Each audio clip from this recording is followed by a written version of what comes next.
Hello, everybody. Thank you all for joining us today in this first webinar in the Ecological Citizens in Discussion with series. Today, we are really thrilled to be welcoming the Forensic Architecture team, who will be talking with the Ecological Citizens Network Plus project's technologist in residence, Jude Pullen. Before I hand over to Jude, allow me to cover a few very brief housekeeping items. So today's webinar, you may have noticed, is being recorded. We will be able to share this recording, a link to this recording after the event, and it will be available on the Ecological Citizens YouTube as well. If you have any questions today, and I'm sure there'll be loads of questions because we've got such an exciting talk planned, we'll be using the Q&A function in Zoom today. You can also upvote questions here, so please do put, as you go along, any questions you might have for the Forensic Architecture team into that area. And finally, if you have any technical difficulties regarding the webinar, please use the chat function, and our brilliant team, who are behind the scenes, will be on hand to support you with anything you might need. So please join me in welcoming our wonderful guests today, Agata and Andra. I'm going to hand over to you, Jude, now, who's going to start today's conversation. Thank you very much. Superb. Thank you so much, Emily. It's really exciting to be here today. So welcome, everyone. And thank you for joining us today as part of, as mentioned, the Ecological Citizens in Discussion with series. We'd like to invite you to join us today as we talk with advanced researchers, Andra and Agata from Forensic Architecture, about using technology to uncover truths about environmental and social crimes, and where we'll be exploring the question, what can we learn by deploying multidisciplinary technologies for social justice? In recent years, the need for such technological journalism is increasingly important, whether it's uncovering scandals such as the Flint, Michigan water crisis in the US, or closer to home, the Corby toxic waste scandal in the UK, now dramatized in Netflix TV series Toxic Town. This approach helps inform the public and hold those responsible accountable, but also to ensure these incidents are less likely to occur in future through greater social pressure. I work as a technologist in residence, part of the Ecological Citizens Network, where we explore the different develop ways where various people can turn ideas into real action and foster ecological awareness and sustainable practice within their communities and environments. I've actually followed the work of forensic architecture for many years, and almost always working across different disciplines myself, I feel it's essential viewing for those interested in exploring multidisciplinary, innovative methodologies to better understand how we can positively impact and change our world as informed and engaged citizens. In short, there are instances where highly technical or journalistic approach is vital to engage with social injustices and help fellow citizens to become more ecologically aware. And that's why, with great pleasure, we have Forensic Architecture in Discussion with us today. So I'd like to introduce Andra and Agata. So Agata is an advanced researcher with Forensic Architecture. Her research focuses on environmental and colonial violence by evidencing their enduring legacies. At FA, Agata leads the research on the Overhero and Nama genocide in present-day Namibia.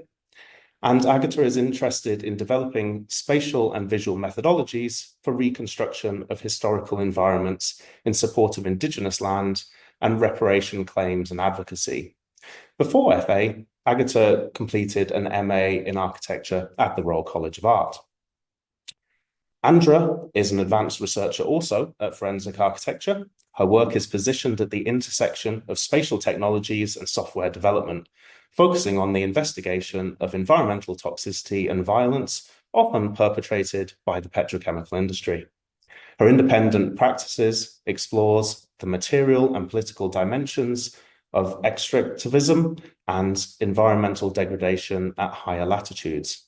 She holds degrees in architecture from Technical University of Munich, the National University of Singapore, and the Royal College of Art, and has worked with several architecture studios across Europe prior to joining Forensic Architecture. So I'm incredibly excited to get the session started, as we have some incredible work to go through. And I'd like to begin with yourself, Andra. Thanks very much. Hi, everyone, and thank you, Jude, for the introduction. I will share my screen and begin the first half of this talk after which I will then pass on to Agata.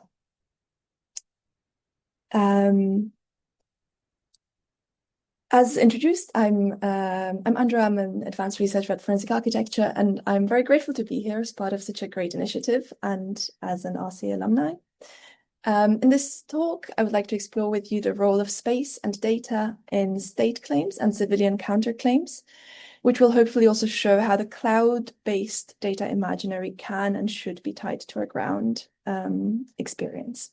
I have prepared a selection of projects to go through that employ a range of methodologies and techniques of construction and reconstruction of landscapes and ephemeral phenomena, such as explosions, chemical fires, environmental degradation, and ultimately ecocide.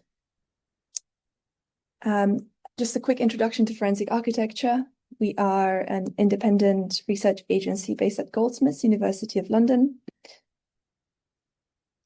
where we utilize spatial and media analysis to essentially investigate state and corporate violence across the world. We employ various technologies and open source research to war crimes, violations of human rights, police brutality, or environmental and racial violence. The concept of forensic is derived from the Latin forensis, which means pertaining to the forum.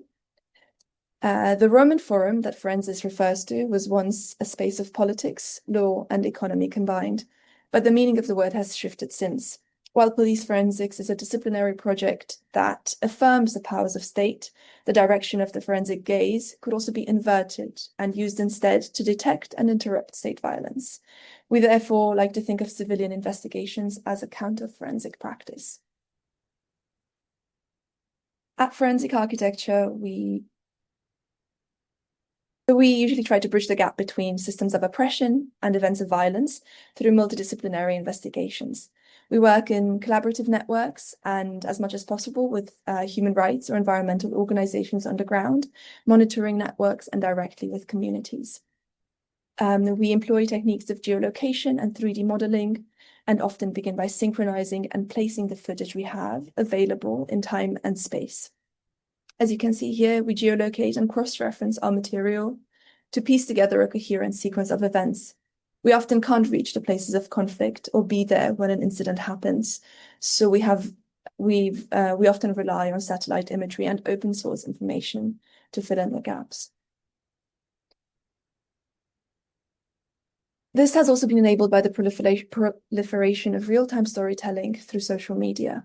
In recent years, conflicts are documented not only by professional journalists, but rather by anyone with a smartphone, turning civilians into activists as they recognize the power of the image and use it in real-time storytelling.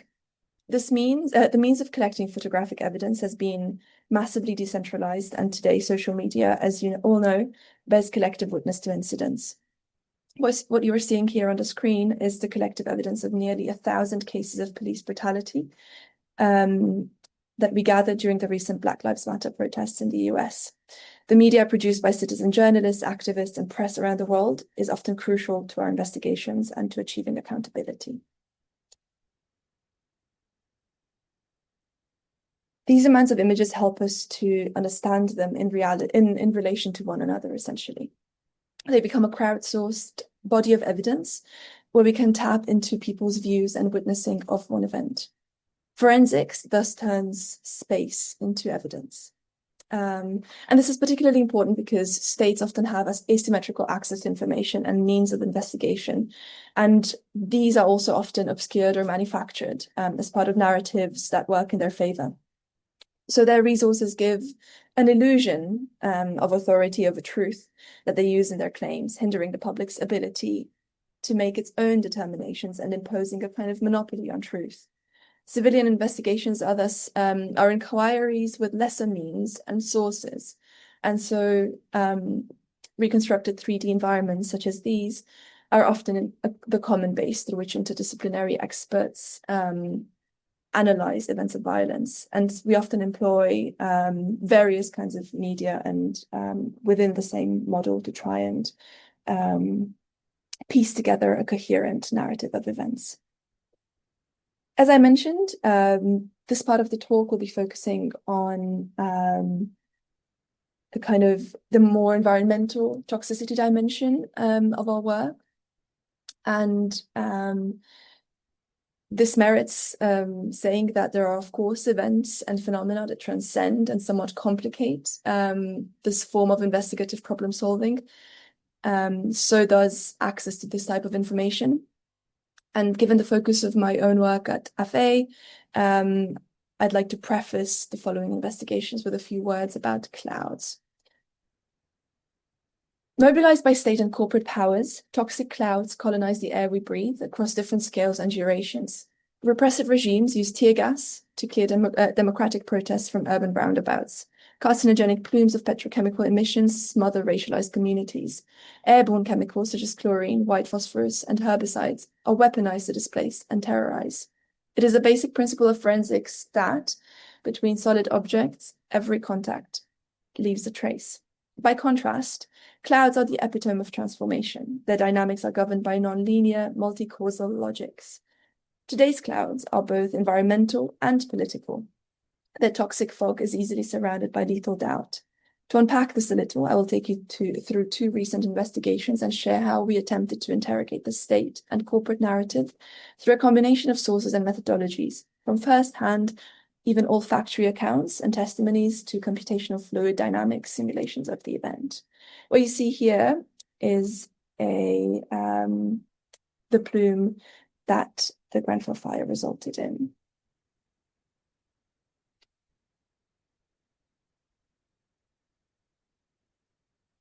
When we can't capture these events in order to analyze them, often because of their ephemeral nature or because they require further specialist investigation into the exact components of invisible but toxic particles such as tear gas, we simulate these scenarios and study the possibilities within given parameters. Two of the examples are the work we recently completed in Portland and in Louisiana. I'll try to explain a little bit about how we employ the use of simulations to fill in certain gaps in our investigation. This video shows one of the 3 peaks of tear gas clouds that happened on the evening of a day that has come to be known locally as Tear Gas Tuesday. Together with all the emission points and the munitions that were deployed on that evening and the depositions of the lingering toxic particles underground, we were able to essentially formulate an argument around the impact of and the severity of the amounts of tear gas that were used on the day. Despite being broadly banned in warfare under the terms of the 1925 Geneva Protocol, tear gas as an agent for so-called riot control has become the preferred means for police in the US and around the world to clear dissenting voices from public spaces. In Portland, Oregon, the demonstrations following the Black Lives Matter movements went on for months and were consistently met with repeated and excessive use of tear gas by the city's police force, the Portland Police Bureau, or the PPB. Here you can see some of the chemical recipes we've identified and also the shocking health effects that these bring with them.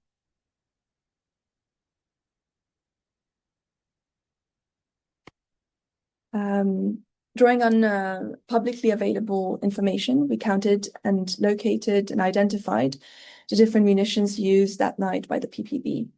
We created a simulation of the toxic tear gas cloud in order to measure the exposure, the spread, and the concentration of tear gas throughout the city. We're also able to identify the different explosion and discharge patterns of characteristic to each munition. We then analyzed these characteristics in order to conceive 6 different categories of chemical munitions and identify their emission points within the available footage, such as here. Each of them essentially manifests in a slightly different visual, olfactory, and kind of chemical way. So we then mapped all of this information into our model. You can see some of the colorful dots on the ground of this white model. These are all the munition points that we scattered around. We worked with, as part of this exercise, we worked with the Department of Mechanical Engineering at Imperial College London to analyze the PPB's use of chemical munitions on the day. And as part of this, we used computer fluid dynamics to simulate the spread of the toxic plume. We created a true-to-scale digital model of downtown Portland and simulated the weather conditions of the night and using available meteorological data for the relevant hours. This model, together with this information, served as a digital environment in which we could then simulate the dispersion of CS particles using computational fluid dynamics simulations for more. And for more information, you can always read our extensive report on this, which is available on our website. Through this model, we are able to show that these munitions caused airborne chemical concentration levels that exceeded 2 milligrams per cubic meter. This is a threshold beyond which exposure is immediately dangerous to life and health, as identified by federal US agencies. Using this model, we were further able to estimate the airborne chemical concentrations and the ground depositions resulting from the munition used by recording the amount of particles that pass through a defined 6 by 6 meter by 3 meter sample volume, as you can see here, and measuring the quantity of CS particles that settle underground. Our analysis shows how airborne chemical concentrations were in serious excess of recognized safe thresholds, raising important questions about the proportional nature of the PPB's response, their understanding of the potential harms of the chemical munitions that they use, and the risks inherent in how they use them.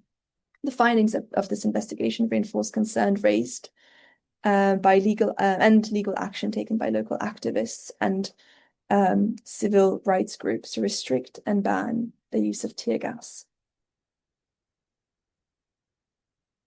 So our methodologies of spatializing these events have supported their efforts to ban tear gas across Portland.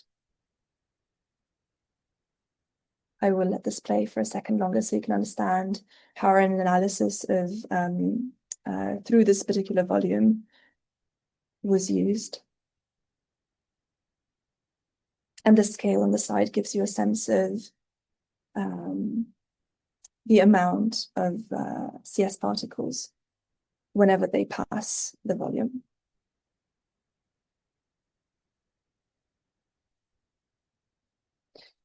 We also use simulations with ground reconstruction to understand the environmental impact on communities, as visible in the case of environmental racism in Louisiana, which is a precursor to the investigation into the chemical fire at Marathon Petroleum, which I will be sharing more details about shortly.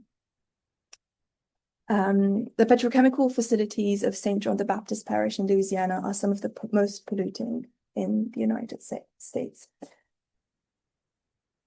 Here we looked at a stretch of the Mississippi River known as Death Alley, an area filled with petrochemical facilities that abut black towns. 200 facilities produce the worst air in the country, and because it is largely invisible, it allows politicians to deny it outright. Each of these dots represent a facility, a petrochemical facility.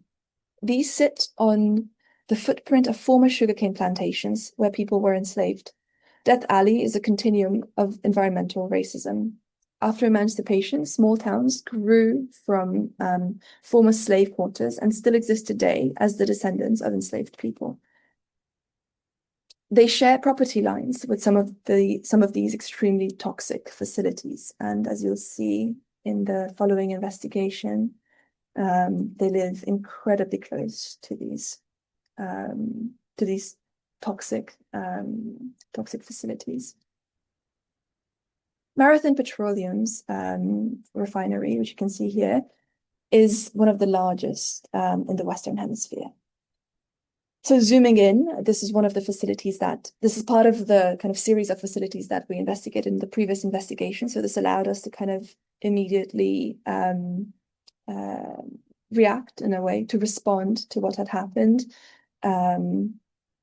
almost 2 years ago in August on a very, very hot day in Louisiana. Here in Garyville, which is located along the Mississippi River between Baton Rouge and New Orleans, as part of the stretch that we refer to as Cancer Alley.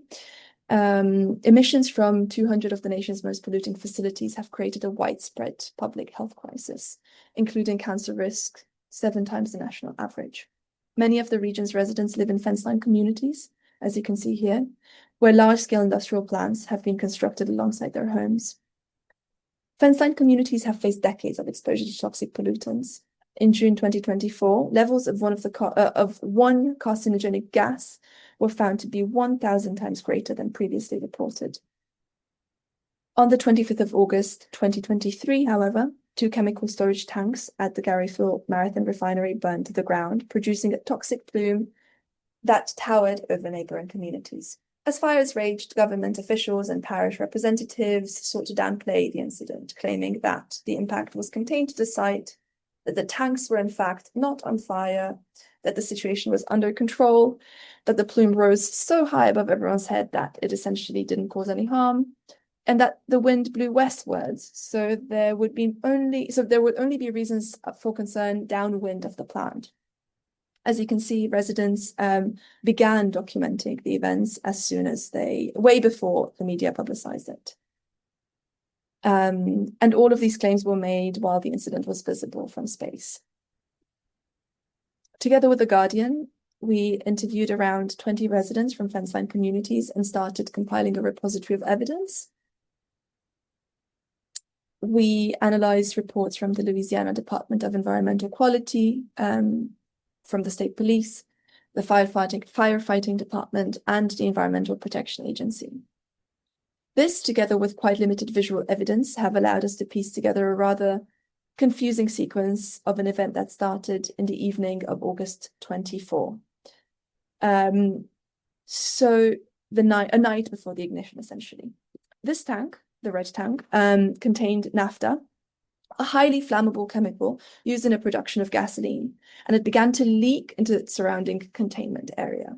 Around midnight, state police reported that the situation was under control, that there was no expectation of it to change.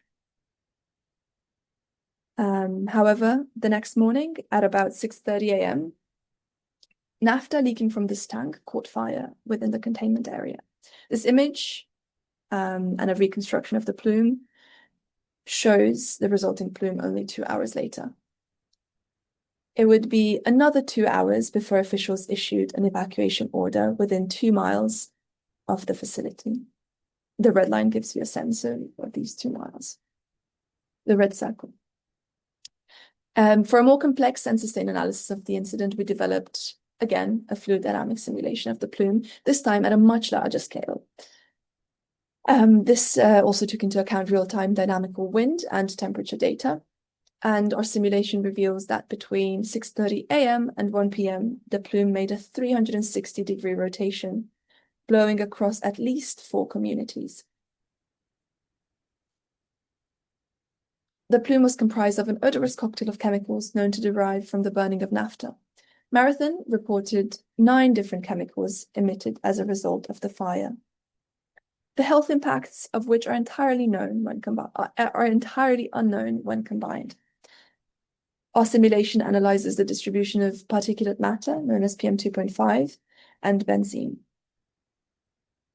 In the early hours of the day, when the wind did indeed blow westward, PM2.5 began raining over Garyville.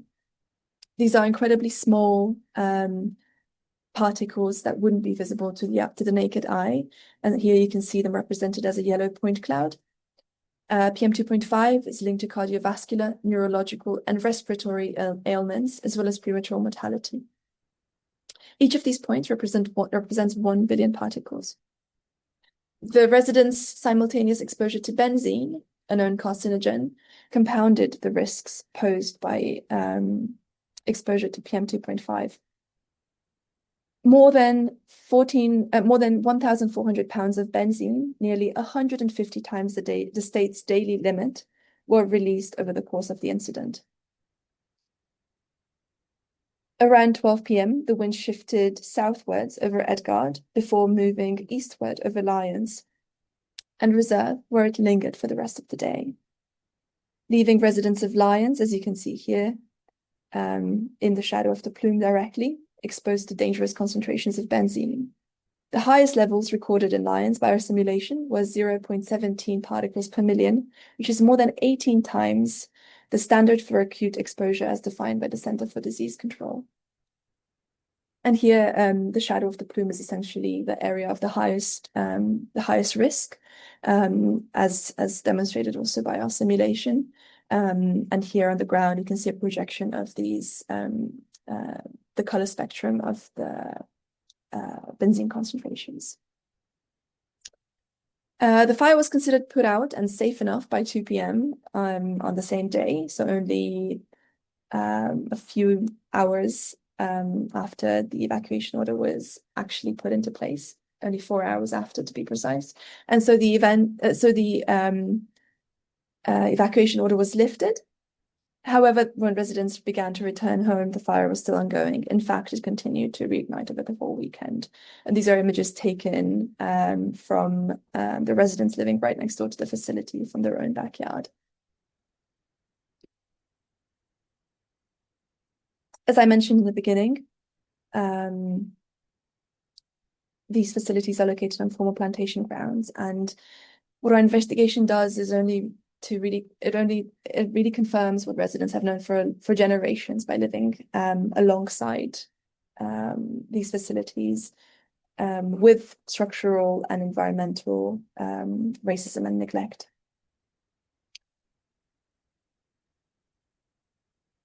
And also, it's quite important to note, it's something that became quite evident as we were speaking to the residents and as we were trying to ground their experiences within this body of research. It was quite evident that they themselves have become experts in sensing environmental toxicity. They noticed correlations between chemical smells and their health impacts almost immediately as soon as they happen. So we learned a lot by working with them. Here you can see Mr. Andrew Sterling walking one of our researchers on the ground through one of the cemeteries that is actually completely enclosed by this petroleum refinery, where most of his family lies buried.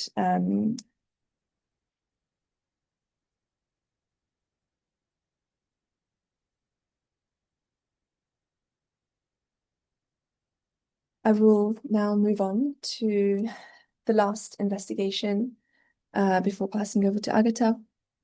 This is a very small part of our ongoing research into the genocide that is being perpetrated in Gaza.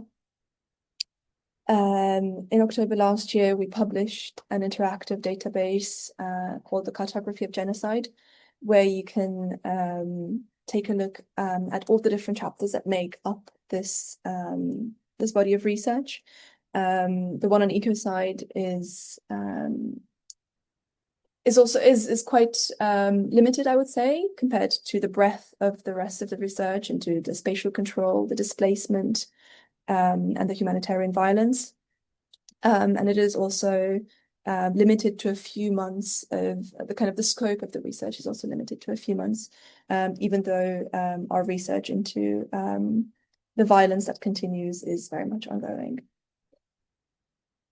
Since the start of Israel's military campaign in Gaza in October 2023, we've been collecting data related to attacks on civilians and civilian infrastructure by the Israeli military. A year's worth of constant monitoring and research has been compiled in an interactive cartographic platform and 800-page report. They present a comprehensive mapping of military conduct in Gaza since October 7, 2023. Through spatial and pattern analysis, we began to identify a lot of patterns. The patterns we have observed indicate a systematic and organized campaign to destroy life, conditions necessary for life, and life-sustaining infrastructure. In our analysis, we understand patterns to mean the repetition of the same, similar, or related incidents at different times and places. Such patterns may indicate that these attacks are designed formally or informally, rather than occurring at random.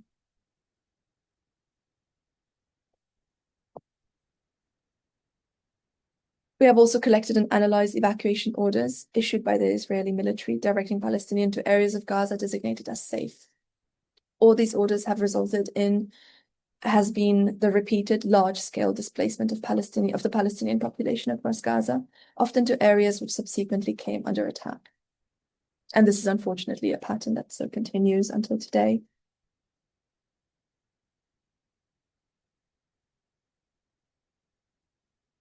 To illustrate these patterns in Israel's conduct, the platform turns thousands of data points into a navigable map of Gaza, within which it is possible to define regions, periods of time, and categories of events. This filtering can reveal trends within data sets and relationships between different data sets and different types of incidents. For instance, between the military ground invasion and the destruction of medical infrastructure, as you can see here. The Israeli military destroyed agriculture and water resources across Gaza in a manner which was cumulative, repetitive, and with long-term effects. Between October 7th, 2023, and the 30th of June, 2024, approximately 83% of all plant life in Gaza was destroyed. And this is already, and our research has already, on this particular topic has already ended a year ago. Obviously, we're still monitoring it, but just to give you a sense of the severity of the situation within the first months of the invasion. Approximately 70% of Gaza's agricultural land, about 104 square kilometers out of 150 square kilometers of fields of orchards were destroyed.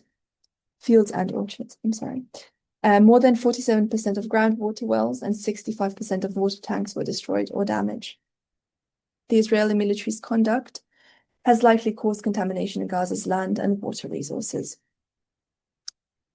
The destruction of agricultural land and infrastructure in Gaza is a deliberate act of ecocide and a critical dimension of Israel's genocidal campaign. The targeted farms and greenhouses are fundamental to local food production for a population already under a decades-long siege. Since 2014, Palestinian farmers along Gaza's perimeter have seen their crops sprayed by airborne herbicides and regularly bulldozed. They have themselves faced sniper fire by the Israeli occupation forces. Along the engineered border, sophisticated systems of fences and surveillance reinforce a military buffer zone. Since October 2023, Israel's ground invasion has uprooted most of these orchards and systematically targeted agricultural farmlands and infrastructure throughout the besieged strip. Directly facing the Israeli-imposed buffer zone, these orchards and the lands cultivated by Palestinian farmers in the area were often threatened by bulldozing by the Israeli occupation forces, which declared that any vegetation higher than 1 meter in the vicinity of the military no-go area is a security threat and must be flattened. Satellite imagery from January 2024 shows that the farm was that this particular farm that actually belonged to a farmer we've previously worked with in a previous investigation was destroyed by the Israeli ground invasion. Earth berms have been raised by bulldozers to create military bases, and a new road has been carved through the landscape.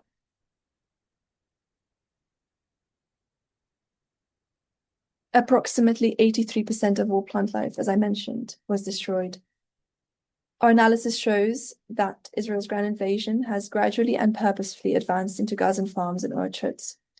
We use remote sensing to measure the scale of agricultural destruction resulting from this military activity by comparing the region's vegetation index, an indicator of the health and robustness of plant life. It should start now. Measured by analyzing satellite imagery. So we compared the vegetation index before and after the invasion. This comparison reveals that as of March 2024,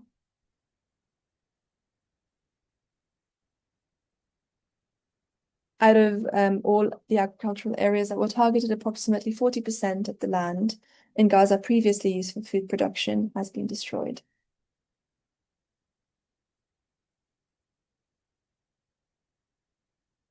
Vital agricultural infrastructure such as greenhouses have also been systematically targeted and destroyed. In total, forensic architecture has identified more than 2,000 agricultural sites, including farms and greenhouses, which have been destroyed since October 2023, often to be replaced with Israeli military earthworks.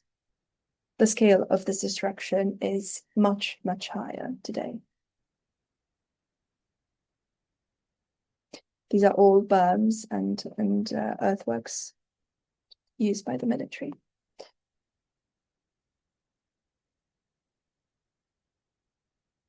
The destruction is simply heartbreaking. Our analysis of this conduct reveals the near total destruction of civilian life in Gaza. The focus on maximum damage, a process of design by destruction, became evident very early on in our analysis. As I mentioned, this work is publicly available to view, and it documents the current events in Gaza at quite a high, with quite high precision, and the work is ongoing. So I do encourage you all to keep an eye out. And without further ado, I will pass over to Agata. I hope this provides enough food for thought for our conversation. Thank you very much for listening. Thank you so much, Andra. Great. It kind of really worked out quite well, I think, in how Andra and I shared our sort of what the projects we're going to be presenting on, because I feel like Andra's presentation really kind of unpacked how we work with environmental violence when there's very strong signals, incidents that we are able to track using our usual human rights kind of investigative methods. And while this type of investigation usually does require us to look at the specific incidents or patterns in which incidents occur, environmental violence in and of itself often complicates the precise definition, in fact, of what indeed the incident is. When does it end? When does it begin?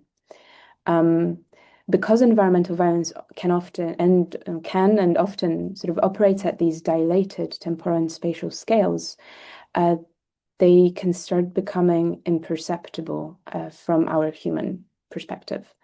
So today, what I'm going to discuss with you and hopefully kind of offer some new kind of perspective on how we might consider environmental violence as as a process that is ongoing and often has roots and continuities in colonial violence and genocide and land dispossession. Like Andra mentioned earlier at the beginning, the forensic in the name of our practice pertains to the forum where we show our work, who participates in the dissemination of this work. On the screen here, you can see some of the recent, maybe not so recent anymore, exhibitions that we have had around the world. What's important about this is that in the pursuit of this accountability across many different forums, whether legal, cultural, international media, truth commissions, we also try to transform those very forums in this process. And this has happened with the main investigation that I'm going to present to you with Namibia, because we tried to challenge what the Western framework of understanding what testimony is, what constitutes testimony within Western juridical frameworks. We tried to challenge this in cultural institutions precisely by employing art as an investigative and political medium that transforms the gallery into a space of collectively delivered testimony for seeking accountability in a slightly more public realm. Here on the screen, you can see a photograph from one of those events that was entitled Inherited Testimonies that we held at the House of World Cultures in Berlin. When together with our Ovahero and Nama partners, we delivered this performative presentation of collective testimony in front of a large screen. In this way, their testimonies that are inherited from their ancestors could reverberate in a space, guiding this act of collective reconstruction of the environment as a form of world building and navigating within it, therefore contesting this Western legal context in which testimony is an institutionally regulated, circumscribed act. Normally in a court, you wouldn't have people testifying together, but obviously in the context of oral history, indigenous knowledge, that knowledge is held collectively by the whole community together. Therefore, this event constituting a sort of session of immersive, situated, and transgenerational traveling testimony. To maybe start by looking at some of our previous examples of where violence and incidents on the ground connect to more longer-term environmental violence. Here I'm going to briefly talk about an investigation that we conducted with the Climate Litigation Accelerator at NYU. This was a case where we wanted to track the illegal gold mining and its increase on the Yanomami indigenous territory in Brazil, where we studied deforestation associated with this clandestine gold mining in the Amazon rainforest in relation to a pattern of incidents on the ground, as well as the policies that were being introduced under the Bolsonaro government at the time, so from 2019 onwards. As here on the screen, I have a video showing one of those incidents that we reconstructed. It's a scene of a shooting at one of the indigenous villages by garimpos on the boat, who are the illegal miners who travel into this area on the boats and basically scope new areas to deforest where they happen to be very close to those indigenous villages. We were able to reconstruct this incident by locating the exact village and then the boat that was traveling up the river, and we knew they were garimpos because the kind of type of the boat was very consistent with some other images that we found online. Here you can see how at the very same kind of time period where we see an increase of attacks on the indigenous villages on the Yanomami territory, we also see at the same time mines growing in area. So here you can see forest clearing very near, just 8 kilometers north of the village, and up the river in the further stretches of it, we can see proliferation and expansion of mines according to a specific pattern. We placed the policies that the Bolsonaro government, since him taking office in 2019, and how they may have had direct effect on how and the way they were being introduced could have had a very direct effect on what was happening on the ground. So the limiting of environmental agencies, the defunding of environmental protection, reduction of fines for environmental crimes, and finally a proposal to outright legalize mining all had led to the emboldenment of the mining activity. Here in this remote sensing analysis, we traced all of the forest clearings that we could see as a result of mining, and essentially tried to trace pixel by pixel how the growth occurred just in the lead up to the Bolsonaro administration taking office and right after.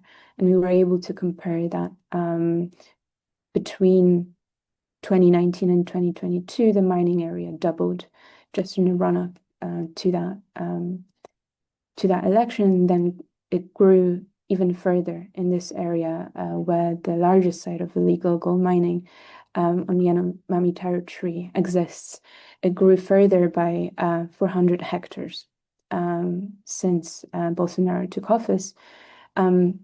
Just to kind of give you an idea, that's about equivalent to 560 football pitches.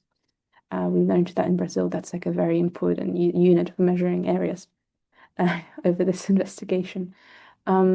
Here we can also see that remote sensing analysis can show us moments when we see runoff from the gold mines containing toxic sediment that has mercury, which has very direct impacts on the Yanomami communities, who mostly rely on the fisheries, who his livelihoods are completely entwined with the forest and the river itself.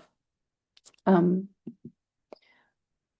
here on the full stretch of the river, we can see in purple the expansion of the illegal gold mines before Bolsonaro, and then in yellow during his administration,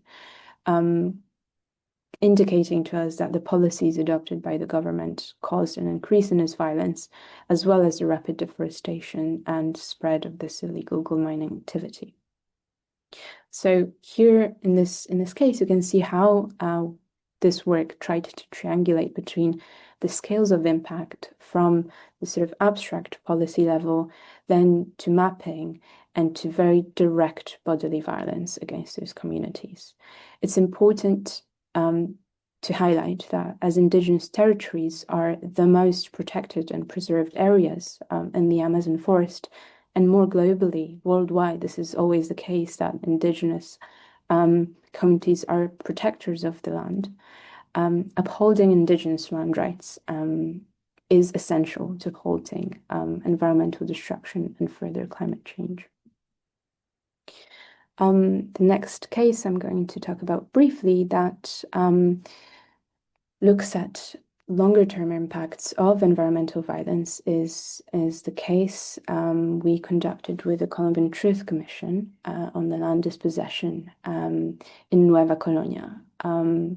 And here I'm going to introduce this kind of method that FA often employs for similar cases, which we refer to as situated testimony. Together with local farmers from the region, we investigated and reconstructed the land that has been lost during the time of instability and extreme political violence that has gripped the region since the 1980s. This region in Colombia's northwestern Caribbean coast is the heartland of the country's banana industry. And what this case demonstrates is how the dispossession of campesinos and the transfer of their land to companies for commercial monocrop cultivation of banana has driven away thousands, and massacres and conducted by paramilitary groups happened in the shadow of this dispossession. And here on the screen, you can see one of the campesinos reconstructing their plot.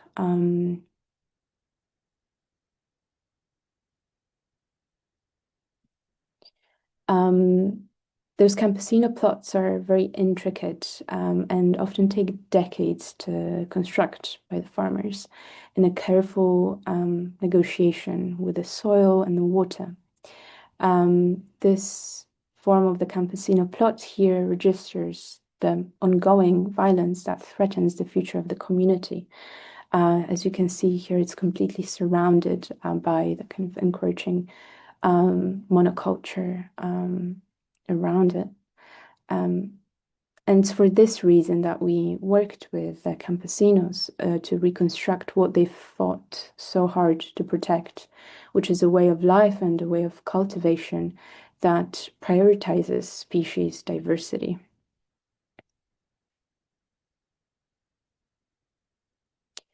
This project also aimed to show how this land dispossession of the farmers occurred in the shadow of armed repression. Here you can see one of the sites of a massacre that happened in the 80s, and how it actually is now completely submerged in the sea because of the receding shoreline since then.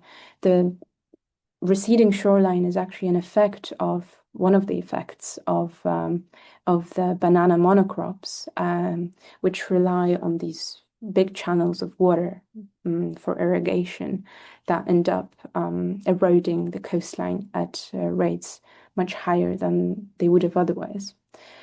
So this, as well as tracing this ongoing environmental violence in the region, this project also looked at several sites of massacres and unpacking how all of this happened with the direct support of banana monocrop companies, exposing that these producers benefited directly from this dispossession.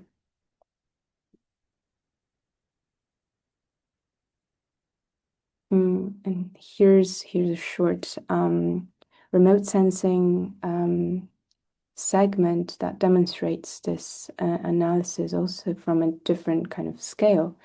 Maybe in the interest of time, I'll skip this, but you can see how this investigation kind of tries to trace incidents as well as very long-term and still ongoing violence at very many scales, deploying different methodologies together, trying to scale from the interview itself, from the plant itself, up to the kind of scale of a remote sensing kind of satellite image that we then classify and trace how the inundation here of these territories and shoreline recession happen simultaneously with the ongoing violence.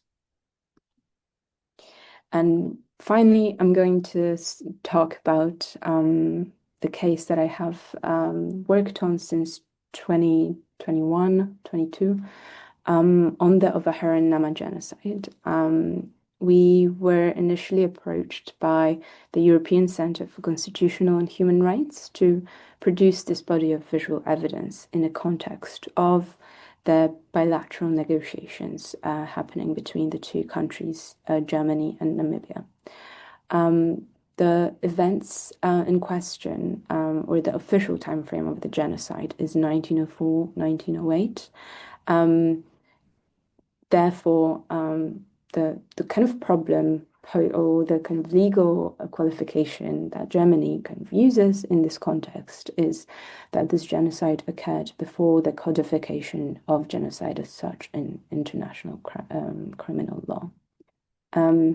Therefore, the descendants of the victims of this genocide cannot claim reparations for this crime.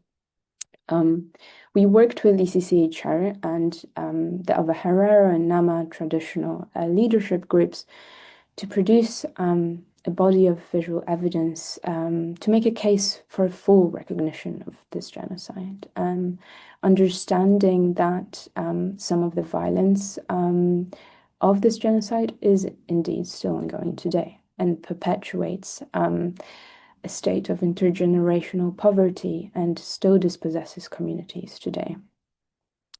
I'll start by showing you this segment, which shows a colorized postcard that glorified sort of the German colonial conquest and the settler ambitions of Germany at the time. There's an inherent violence in these photographs, obviously that fragment the life worlds of the people represented by them, promoting a sort of quote-unquote state of nature, the people being part of the landscape, which at the time appealed very much to this colonial imaginary and these postcards essentially served as propaganda material, inviting German people to settle, to move to what was then called German Southwest Africa, and have them settle the land. We were able to position a lot of these photographs, and the endeavor that we then kind of embarked on was to reconstruct these lost life worlds of the people that were erased with the genocide, and then the environment that has also changed since. This whole area looks very different right now, but what you can see on the screen is what we were able to reconstruct based on the photographs of the environment at the time.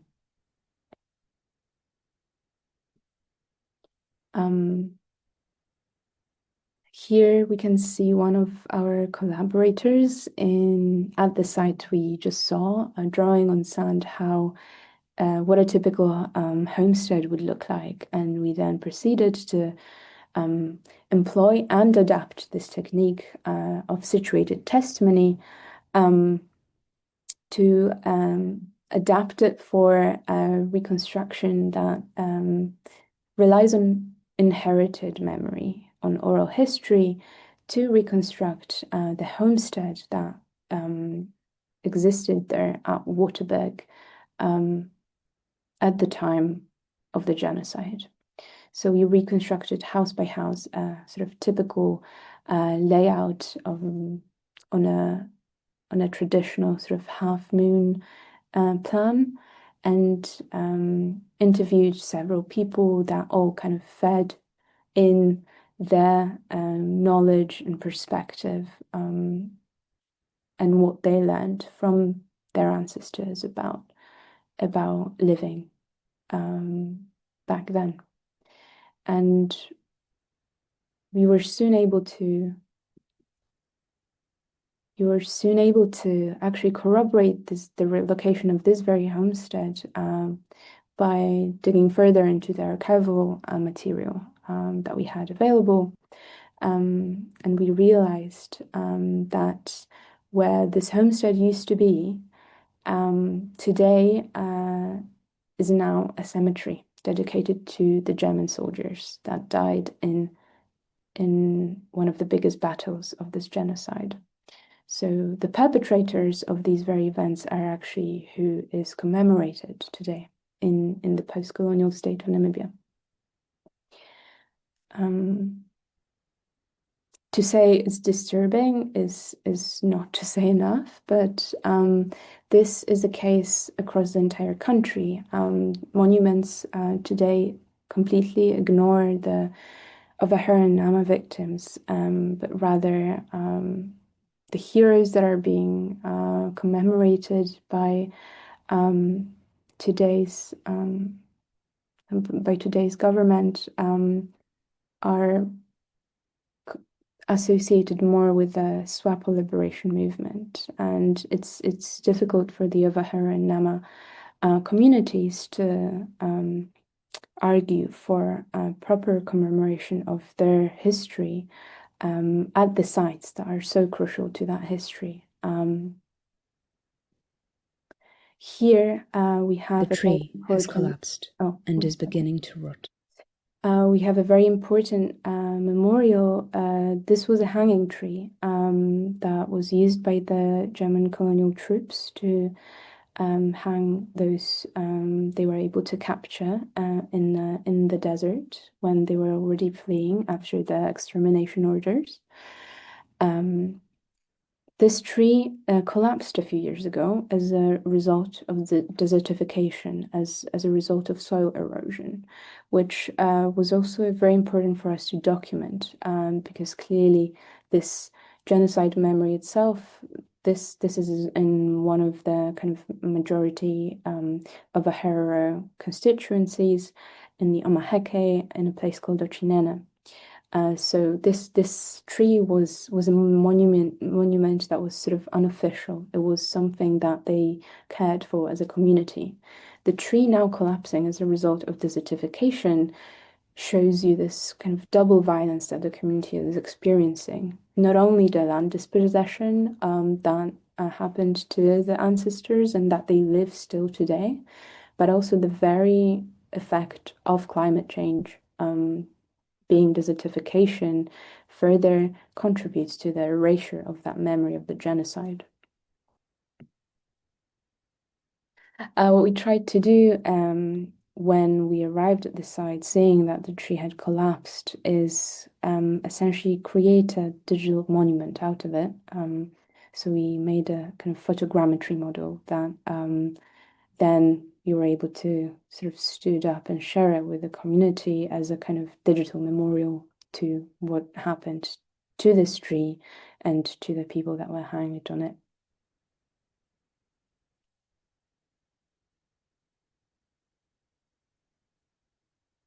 The land dispossession that I'm talking about still completely shapes Namibian society and land divisions. So what you can see here is in red the number of the area of land that was owned by settlers before a few years before the genocide began, but when the area was already declared a German protectorate, and then how swiftly settler colonization accelerates at the turn of the century, which eventually leads to the outbreak of resistance to the settling of Namibia.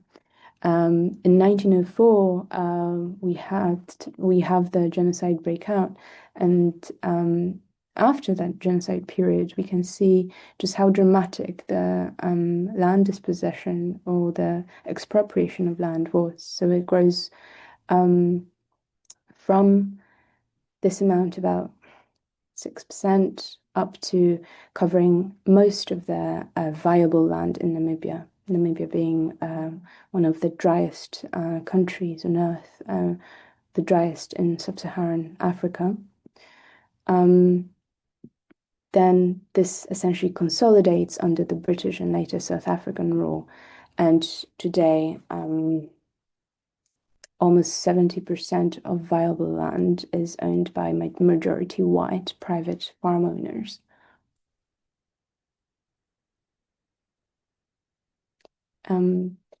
So I hope basically with all of this to demonstrate that the genocide is not a single event. It's rather a process, and it's something that we are still learning with the unfolding, ongoing genocide in Gaza, but it's something that unifies colonial violence in many contexts around the world, and it's something that we understand now as a process that accelerates and slows, but is always an ongoing violence against the people, against their land, and thereby their means of survival. And this very little studied early massacre in Namibia that occurred in 1893, so more than a decade preceding the official time frame of the genocide. This is indeed the event that constitutes the beginning of the genocide for the Nama people. Very little material evidence of this massacre survives today, and indeed of the settlement called Holmkrans. And this is in part due to the scale and totality of destruction by the Germans, but also the bias of the archival record, but also the testament. It's a testament to the Witbooi Nama's steadfast resistance to being documented by the German troops at all. This was reflected not only in the way they lived, in their very light footprint and the semi-nomadic inhabitation. It was also a kind of conscious effort on part of that specific clan to remain unrepresented and evade the colonial regime of representation. This is something that perhaps might echo what Glissant calls the right to opacity of colonized subjects. To remain underrepresented is a power. In this case, despite this refusal to be represented on this map, just 6 months, drawn just 6 months before the massacre took place, we can see this label appear. This was the first instance of that location being mapped that we identified, which can tell us a bit about how cartography and mapping prefigure, in the colonial context, prefigure the violence to come. This is the only visual representation of the massacre itself, which was a sketch drawn by one of its perpetrators, by a German soldier. Hearts made out of red mat. I'll play this further. They stitch it together. So we can see the And process of you see that those mats to put over a frame of wood, bent wood, a dome construction. Did the entrance face a particular way? Yeah, usually we had east-west. The doors also got names. They call it Soringhuis, meaning sunrise, and Soriknas, meaning sunset. So the doors were east and west, 2 doors. This architectural logic helped us orient our reconstruction. Did you see one house where you were standing at one of them? Could you see the next one? Yes, you could see the next one. It was scattered. So you could see several houses. Several where houses, you were yes. standing at your own house. Yes.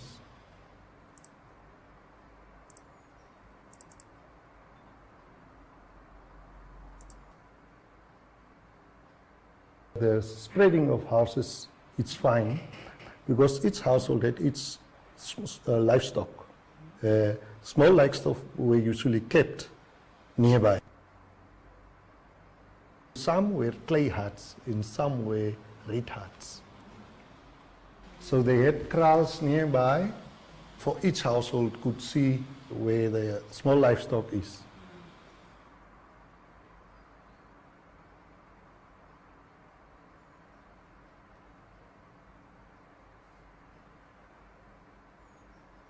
In most cases, the fire is from the main door in front. We did a calculate. I call some of getting Yeah, they are confirming it would be in front of the main door. 2 poles, 2 poles, not far from the fireplace. And it was used when small livestock was slaughtered. The meat was hanged over it for drying. So those structures, almost each house will have. The reason why it was so important for us to reconstruct the entire settlement, house by house, is exactly because of the erasure, both material on the ground and epistemic, of this whole event. So this process of world building and the reconstruction collectively with the elders demonstrates this reparative process of bringing back to life the lost life world, the settlement, the way of life, and the environment around it. Here you can see a process that the process that helped us understand how to read the ground today on the site more carefully for potential traces of houses. And this was something that kind of in a collective process of looking at the model together kind of reveals itself to our witness as a source of knowledge, looking at the surface of the ground for the potential traces of houses. Sometimes this work also involves working with the kind of threshold of the resolution of the material. Here we can see an archival image that we placed in our model that actually was able to corroborate for us the location of one of very important parts of the Nama Vitboy Nama settlement, which was a church they built at the center of their settlement, and it's just these few dark pixels on the edge of the frame that were able to corroborate the location of the church that was initially positioned purely based on our analysis in the field and the testimony of the witnesses.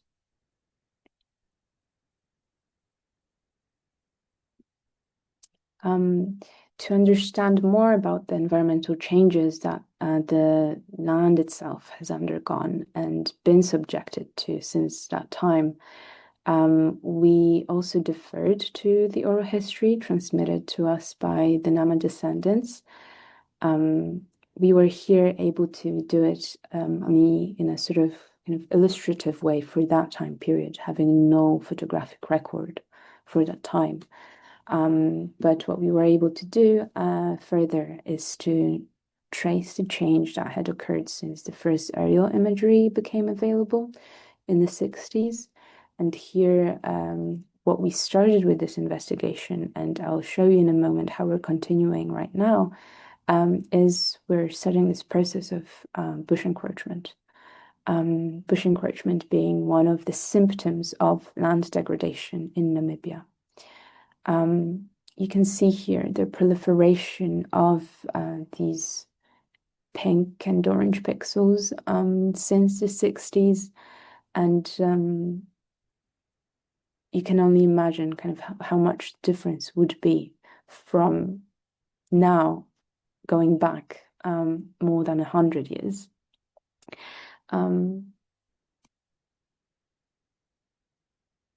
Bush encroachment is essentially a process whereby thorny, woody vegetation cover spreads across the landscape at the expense of grasses, grasses being the highly nutritious type of vegetation for wildlife, for fauna, and for livestock. This in Namibia is currently exacerbated by overgrazing, having devastating consequences for the biodiversity of grassy savannas. So in this most recent investigation that we are yet to publish, we studied this phenomenon in more depth. Here you can see a photograph from the 1870s showing a sort of a riverbed and grass plains around it. Although it may appear to us at first as a kind of barren landscape and an uninhabited landscape, the attempt of this investigation was to look much more closely at what we see today, which appears to be greener, appears to be more lush, but in fact is a landscape that's degraded, and compare it with the state of it before. Looking at the grain of this image, trying to understand better what those grayscale pixels represent and how we might be able to read this image for biodiversity, essentially.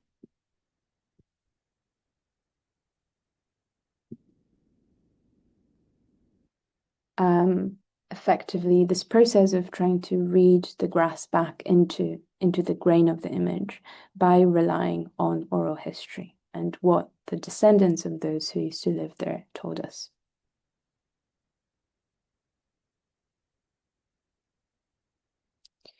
So here again, you can see the landscape that we reconstructed at this location called Hatsamus.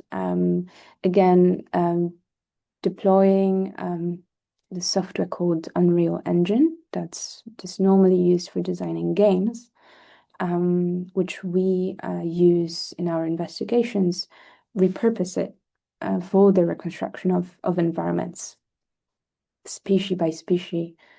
Every kind of blade of grass that appears in that engine is something that is driven by a system that we designed.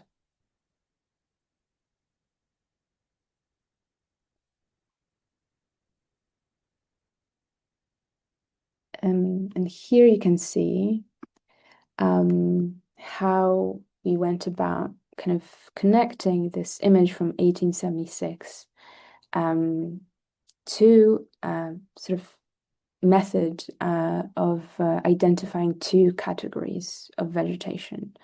Woody vegetation in red, and in green, the grass and other type of cover. This is something that had to be done very meticulously from the ground photograph, and then extrapolated further to sort of represent this almost NDVI for 1876, but that's a kind of product of our labor, rather than obviously a normal satellite being set in time. But here we were able to kind of systematize those markers of woody and grass cover, and trace back in time the proliferation of woody vegetation and what it means for people today. Here's the state for the most recent 2023 data. This was derived from satellite imagery. And here you can see the comparison, the approximation of the comparison between now and then.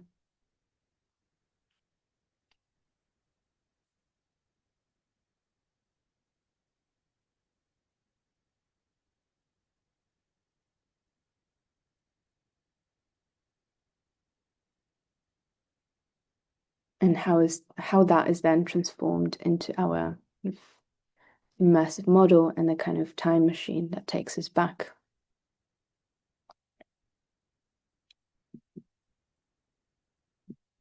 This will be the last part of my presentation. That was a reconstruction of one of the most notorious concentration camps established by the German colonial army in Namibia during the time of genocide. It operated between 1905 and 1908. And in this case, we worked with descendants to locate events and their experiences recorded in the oral history, transmitted through the generations, but also mobilize it for very contemporary, very urgent claims that the community has. Today, the island is a peninsula. It's located in a harbor of a town called Lüderitz in southern Namibia. It's characterized by a very harsh environment, very windy, very cold. It was set up very intentionally on that tip of the island, exactly this area here that you can see in this drone footage. Here you can hear how strong the wind is on a good day.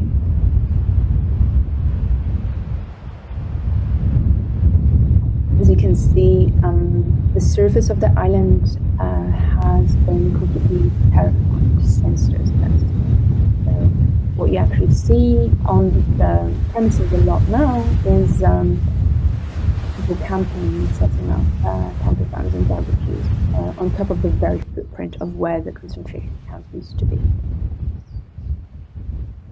So all of the sand infill has been brought onto the island, kind of covering the footprint of the former concentration camp. There are some memorial monuments on the island, but they, like I said earlier, they rather than commemorating the victims of genocide, they commemorate the German colonists, such as Adolf Lüderitz, after whom the town is named.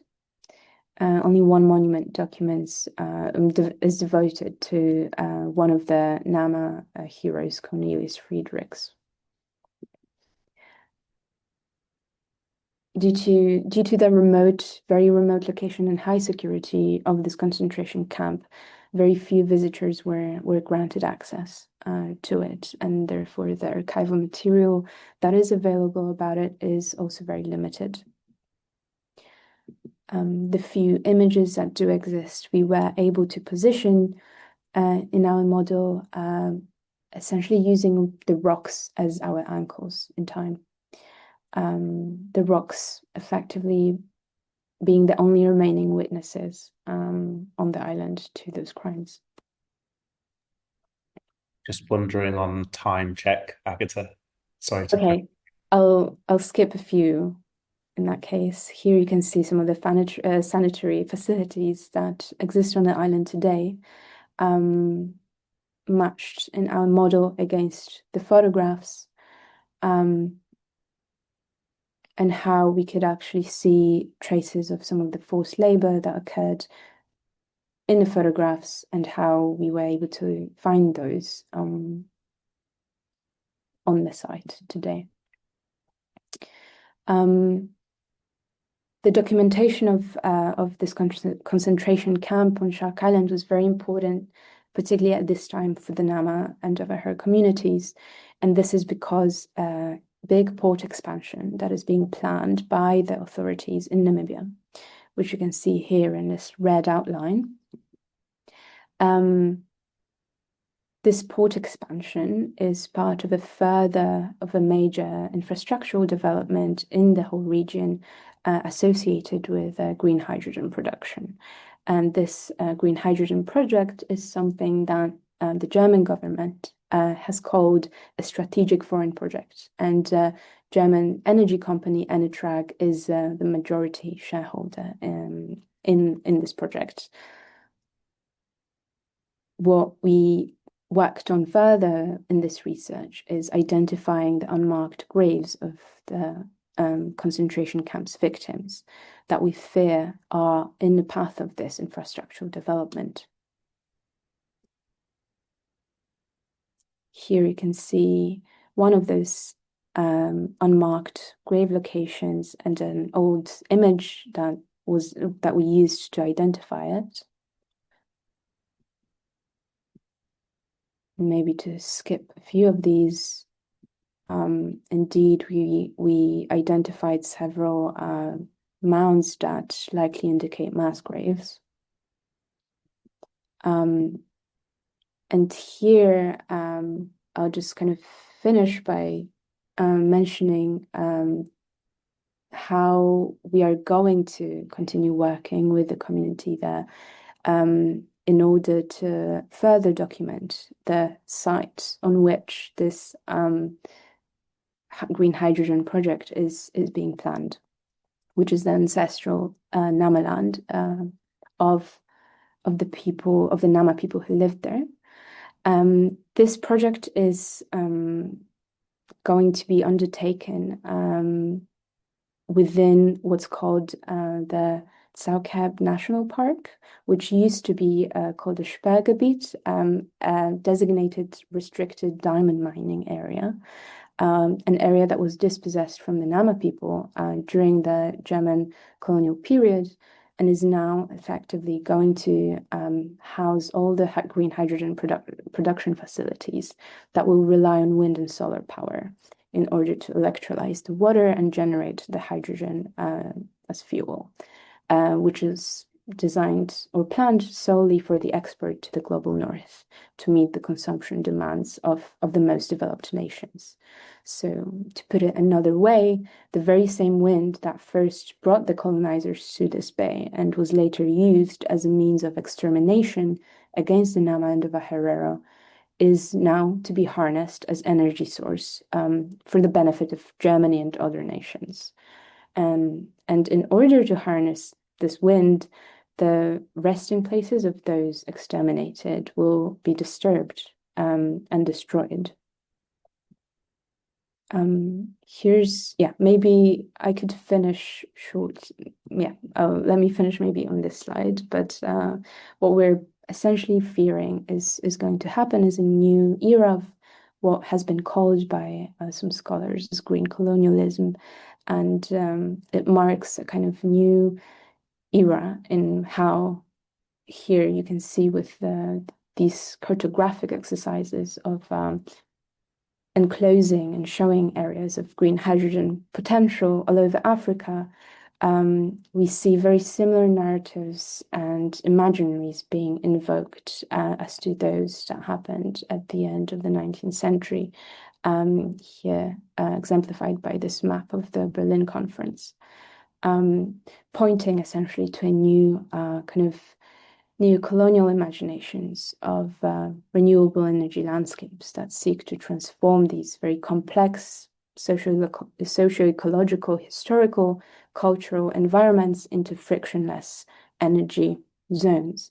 And it's in this kind of spirit that we're now going to be working with our NAMA partners to equip them with materials and tools to oppose or challenge this expansion.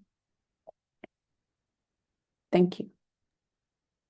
Thank you so much, Agata, and of course, Andra.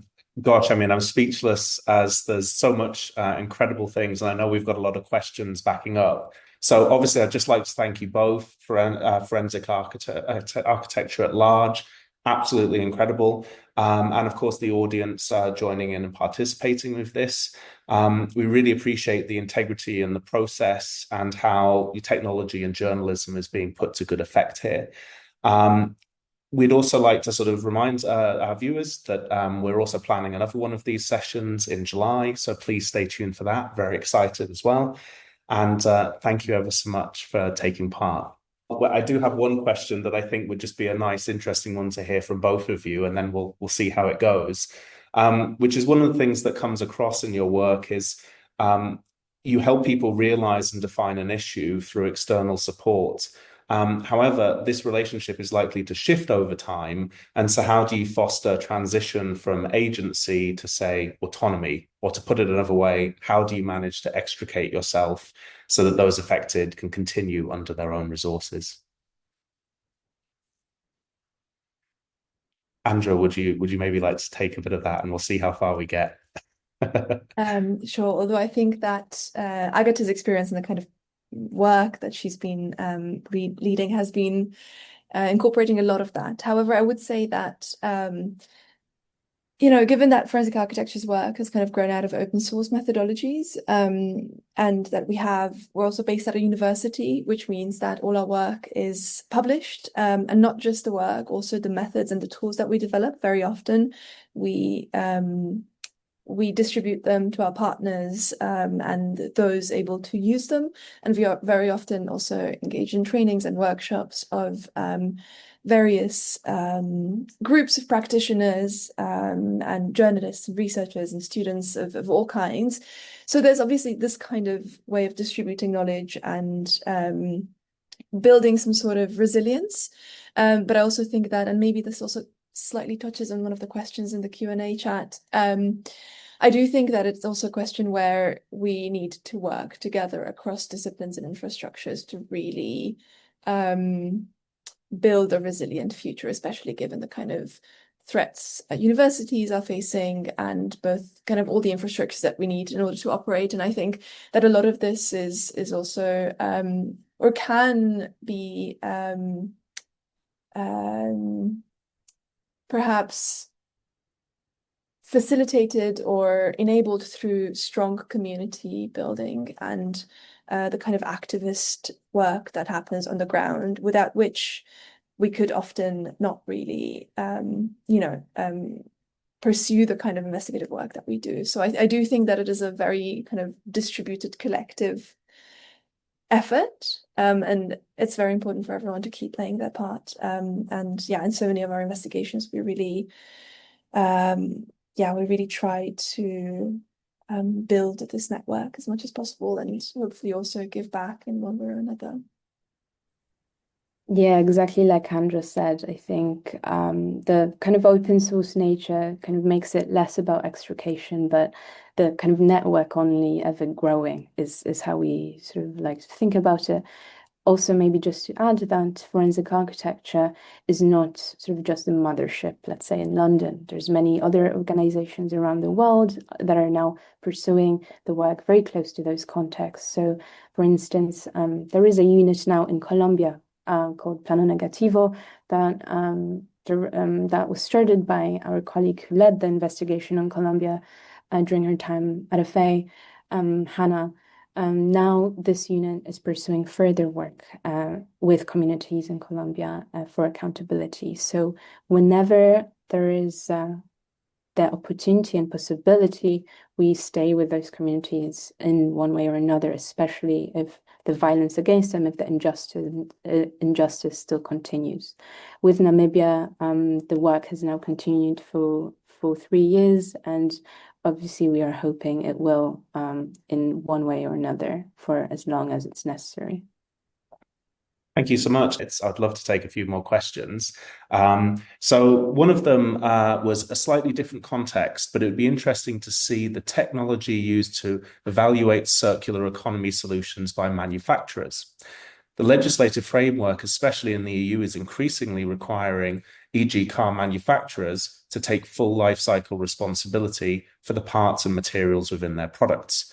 Inevitably, some will do this better than others. This tool could be used to evaluate authenticity of their efforts. So I guess sort of broadening out to an industrial perspective of your techniques and methodologies. Would love to hear your thoughts on that.